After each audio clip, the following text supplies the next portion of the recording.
Assalamualaikum warahmatullahi wabarakatuh. Lebaran Idul Adha telah tiba, dan tentunya banyak dari kita yang menerima daging kurban dalam jumlah besar. Namun, mengolah daging kurban bisa menjadi kerepotan tersendiri. Nah, bagaimana kalau kita jadikan abon? Tidak hanya enak, tetapi juga awet untuk disimpan lama.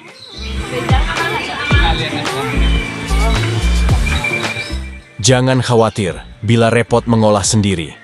Satu Arah Jogja akan menunjukkan di mana tempat pengrajin yang akan mengolah daging kurban kamu menjadi abon yang lezat dan awet untuk stok lauk. Bagi yang berdomisili Jogja, ada tempat yang dekat dengan Anda, yaitu Abon Eka Jaya di Kelurahan Minomartani. Tepatnya di Gang Kutilang 5 No 34, Ploso Kuning 2, RT 9, RW 3, Kapanewon Ngaglik, Sleman. Lihat, yang antri sudah banyak, tandanya memang enak dan jadi langganan tiap Lebaran Idul Adha. Selain abon, Eka Jaya juga menerima pembuatan bakso dan galantin. Aku di sini. Oh, ini bakso semua nih? Iya, bakso, Mbak. Alamatnya penipu. Itu enggak. Besok apa sekarang? Tahu sekarang dulu, besok. Biasanya kan gini, karena oh. Dengan antusiasme orang-orang mengolah daging kurban, membuat kita memahami makna berkurban. Daging kurban mampu memberikan kebahagiaan dan gizi kepada mereka yang membutuhkan. Apalagi banyak saudara kita yang mungkin jarang menikmati daging dalam kehidupan sehari-harinya, dan mengolahnya menjadi abon, maka akan tahan lama. Kita tanya dulu mbak-mbak kasir Eka Jaya tentang bagaimana prosedur antrian serta jasa pembuatannya. Ini ngambil antrian dulu, terus nanti diambil, dagingnya dimasukkan ke situ, dipilah-pilah dulu, habis itu nanti ditimbang, terus dinota. Produknya apa saja, Pak?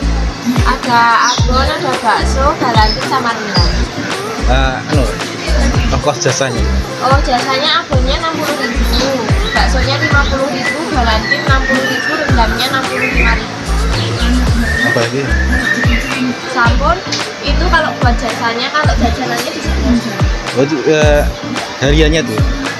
Produk sehariannya gitu? Iya, ini yang dijual.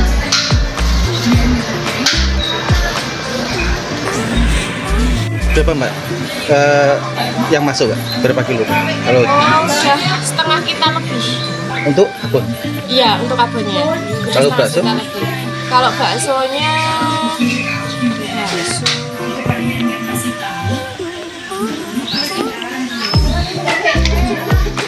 baksonya udah sekitar berapa ya, Mbak? Bakso hampir 40 kilo. Bakso dan galantin. Berarti 100-an ya.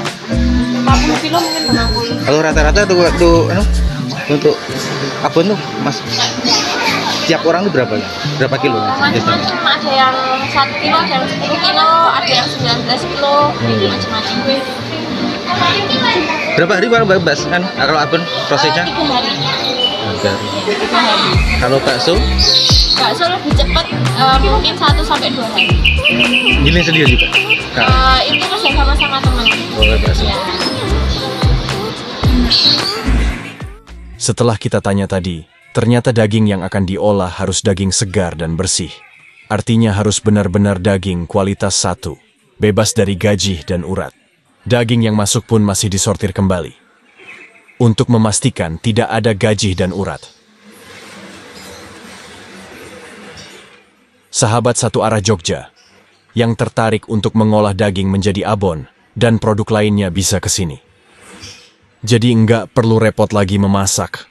Asik juga kan, enak dan siap santap.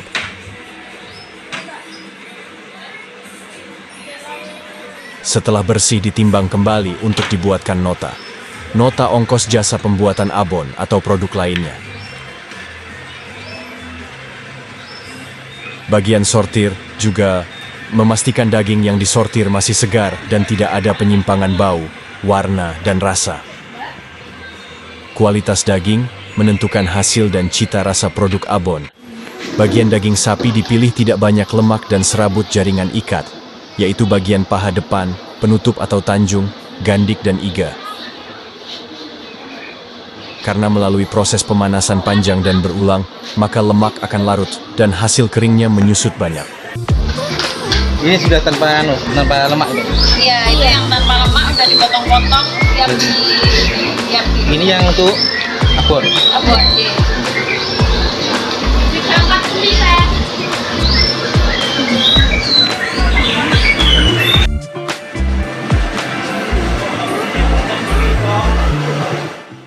Setelah dibersihkan, proses berikutnya perebusan. Kurang lebih 2 jam untuk merebus 5 kg daging dengan bahan bakar kayu. Aroma kayu akan menambah cita rasa smoky. Wih, ada 10 tungku untuk perebusan. Siap sampai daging empuk. Jika ada UMKM yang membutuhkan support untuk diliput, bisa hubungi kami. Satu Arah Jogja.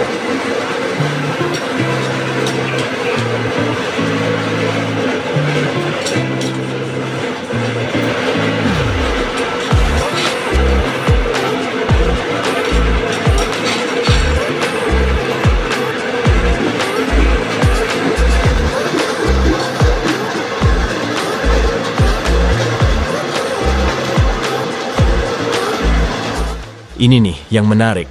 Setelah direbus dan empuk, daging ditumbuk ketika panas.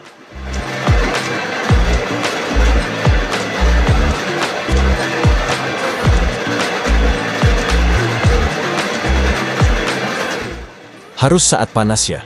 Tujuannya agar serat daging terurai dan hasil jadinya nanti halus dan lembut saat dimakan. Yang dilakukan bapak-bapak ini menumbuk dan terus menumbuk sampai serat terurai. Pegel juga ya.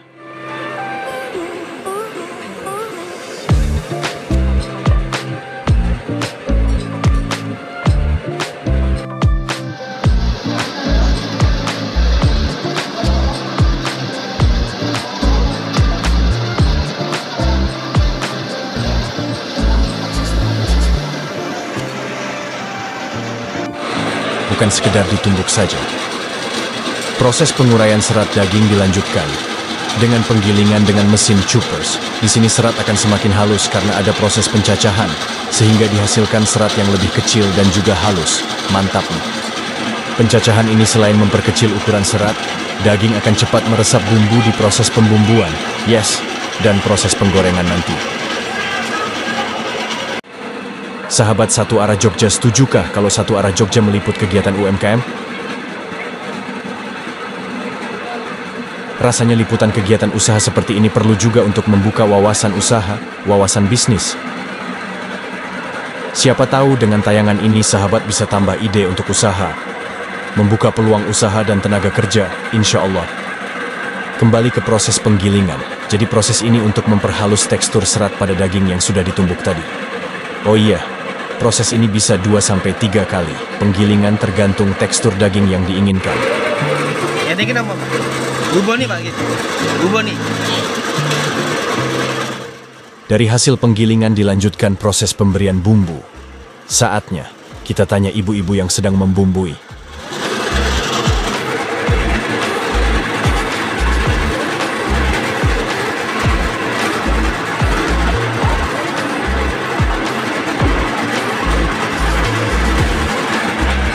Buburnya apa? Buburnya apa, Mar? Buburnya apa, Mar? Ini ketumbar, gula, jahe, naos,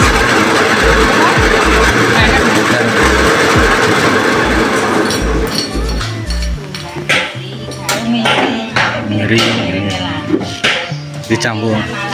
jahe, lengkuas, gula, garam, miri, tumbar. Diaduk sampai rata. Diaduk sampai rata. Di situ direndam paling nggak 5 jam baru digoreng. Direndam dulu. Didiamkan dulu. Didiemin dulu paling nggak 5 jam. Oh, biar meresap. Baru digoreng. Ditaruh freezer but. Ini. Enggak ya. Enggak, tak. Dibiarkan ya. Biarin aja. Nanti kalau Oh, ditempatkan di situ ya. Gulanya itu, gulanya Meresap ya. Jadi saat pembumbuan, bumbu berupa gula, garam, kemiri, ketumbar, lengkuas, dan jahe dicampur dan diaduk sampai benar-benar merata. Setelah dirasa cukup tercampur merata, cacahan daging dimarinasi atau diperam dalam wadah selama hampir 5 jam agar benar-benar meresap. Gula sudah mencair, tercampur homogen dalam adonan daging. Ini pinten belum? 31 ember per bak. Pas siap untuk dibongkar untuk dibagi dalam wadah dengan berat masing-masing 3 kilo untuk sekali goreng. Campuran bumbu. Kamu bumbu. Iya,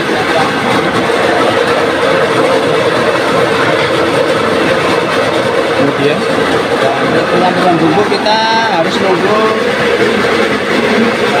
5 jam. 5 jam itu baru nanti bisa tercampur. meresap gitu ya. Campur apa? Campur dengan daging.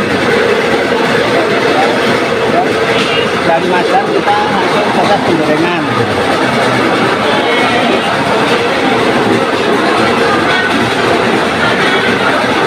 Yang sudah siap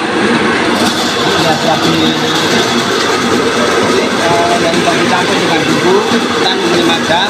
Dari 5 jam nanti kita proses penggorengan. Nah ini nggak bisa untuk nyantai, karena ini kan harus di apa? Aduk terus ya. Aduk terus, ya nggak bosan gitu ya. Berapa jam? Satu. Kita nggak tentu, nggak sama antara adonan air tenang nggak sama. Oh, iya. Jadi nanti kita tergantung besar kecilnya api juga.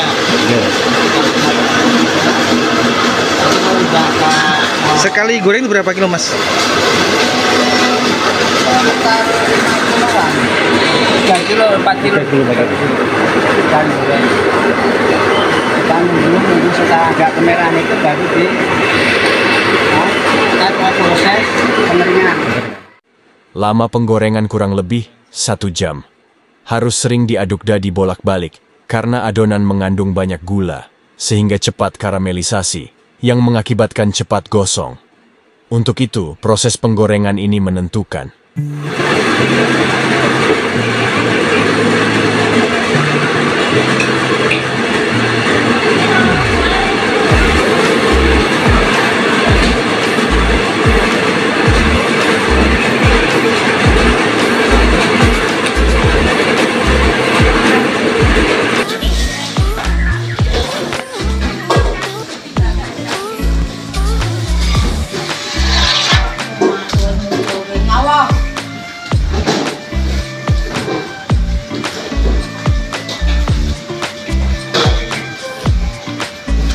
Ini sekali goreng pinten jam ya?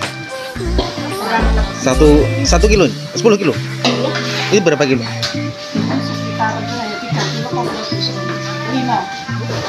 kilo. Gorengnya berapa jam?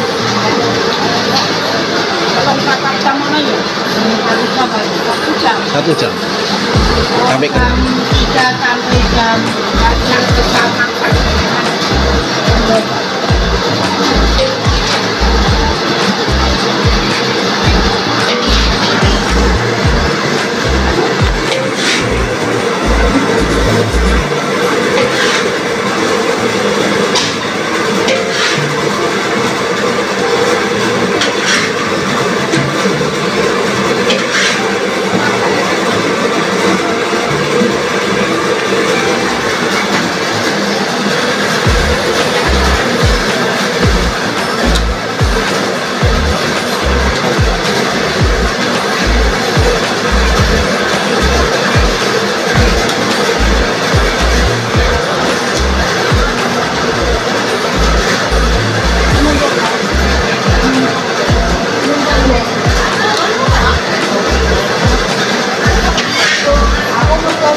penggorengan.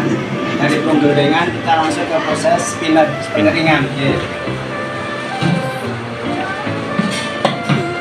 Jadi minyak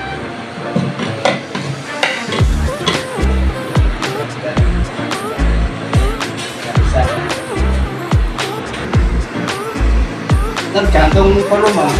Tergantung kan penggorengan kadang nanti nggak sama. Oh gitu. Jadi rasanya juga nggak sama. Setelah proses penggorengan, lanjut ke proses penirisan. Menggunakan mesin spinner dengan kapasitas 10 kilo. Mesin ini berputar sentrifugal, memisahkan minyak, hingga didapat bahan kering berupa abon. Oh ya, kandungan minyak yang tinggi menyebabkan tingkat oksidasi yang tinggi pada bahan yang mengandung lemak.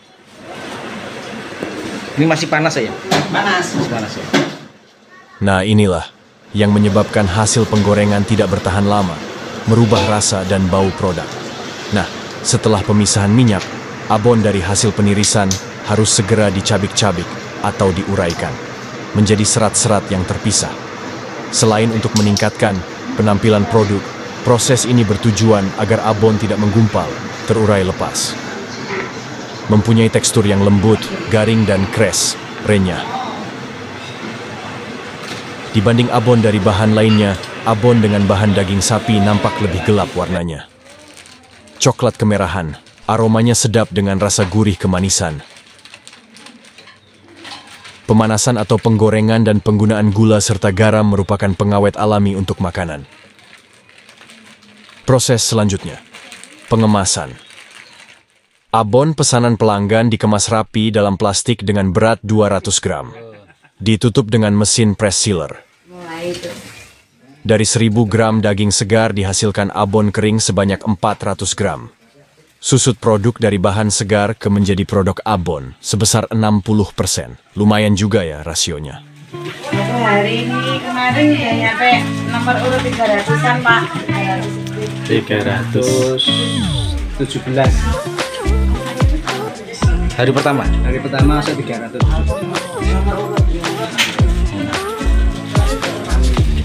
Selesai korban jam 3. Habis jam 3. Iya. Jam 3 nyampe jam 9 full depan rumah.